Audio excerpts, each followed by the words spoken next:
Hi everybody, how's everyone doing? Hope you're all well.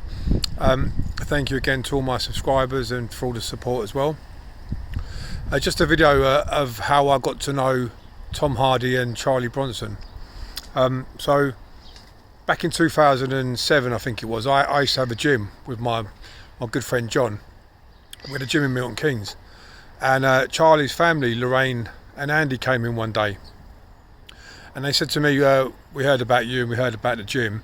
Would it be possible if when Charlie gets released, because it was looking like he was going to get released back then, if he gets released, could he come and train in your gym? So I said, yeah, of course. Charlie's welcome here anytime, and this, that and the other.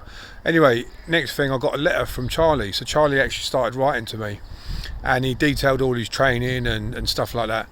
So I replied to Charlie, and then we started corresponding.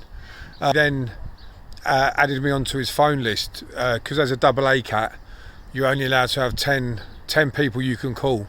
He added me onto that list, which is quite a privilege to be on his phone list, and he would call me up quite regularly.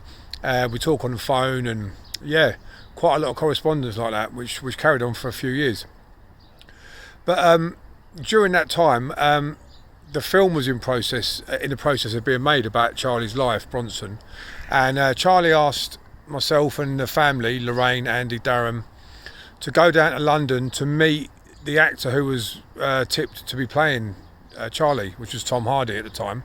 And no one really knew of Tom back then. He wasn't like he is now, like a very well-known A-list actor. Back then, I think he'd done a couple of films like Black Hawk Down and Stuart Life Backwards. I'd never heard of Tom. My dad had heard of Tom though, because when I told my dad we'd met him, my dad was sort of raving about him. Anyway, we went down, we met Tom in The Blind Beggar, and we got some photos taken, and then I sort of got to know Tom a little bit better. Obviously, as the film went on for Bronson, we had little parts in Bronson. Mark Fish, my good friend, he got us all in the film. I got a tiny little bit. You blink and you'll miss it. I'm in a cell.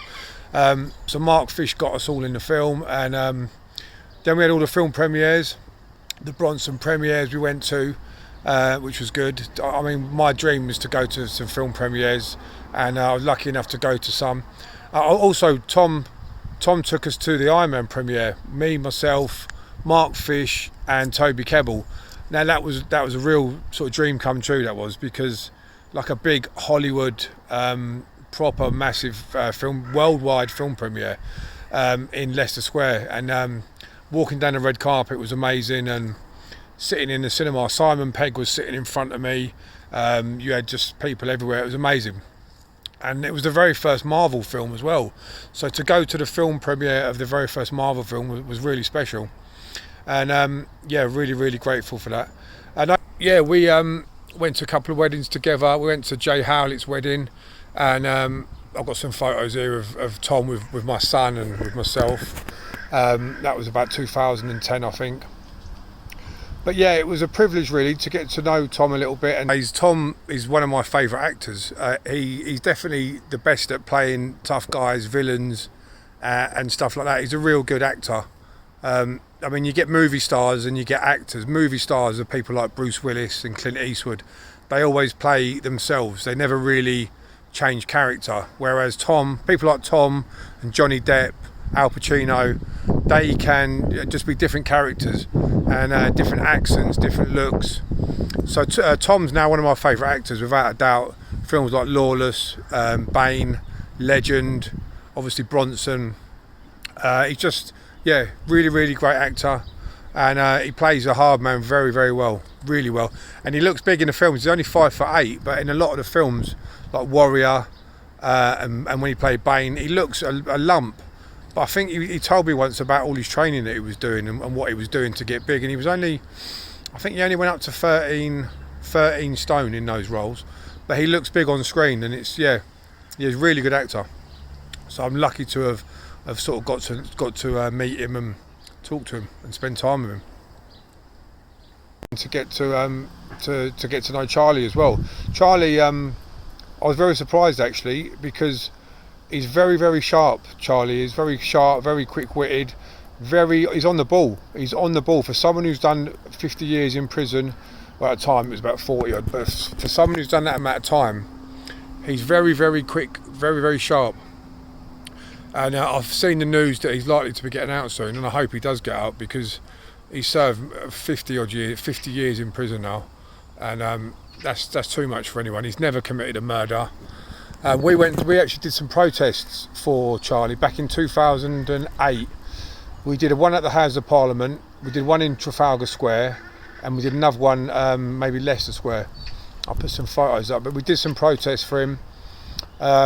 We did one protest, and then he got moved to Woodhill, and then he went into Woodhill and he punched the governor, I think, on the very first day. So yeah, I mean, that was back then. He's not causing trouble now. He's close to 70 years old now, so those days are behind him, and he can see light at the end of the tunnel. Yeah, we visited the Bronson film set as well. I think Terry Stone was on there that particular day, and first time I met Charlie's mum, Ira, who's really lovely. It's all of Charlie's family, lovely. So yeah, it was an interesting time, and quite a bit of artwork from Charlie that he drew specifically for me. There was one particular one where I helped out the family on a bit of work that needed doing, and Charlie sent me a piece of artwork saying well done, Matt, or thanks, Matt. I'll post that up. There was another one when we went to visit the film set up in Nottingham, the Bronson film set, and myself, Charlie's nephew, and Tom Hardy's best mate Jay, we all got arrested. Nothing serious, we were out the following day, but we all got arrested, spent the night in the cells, and Charlie Bronson did a piece of artwork about that, which I'll put up.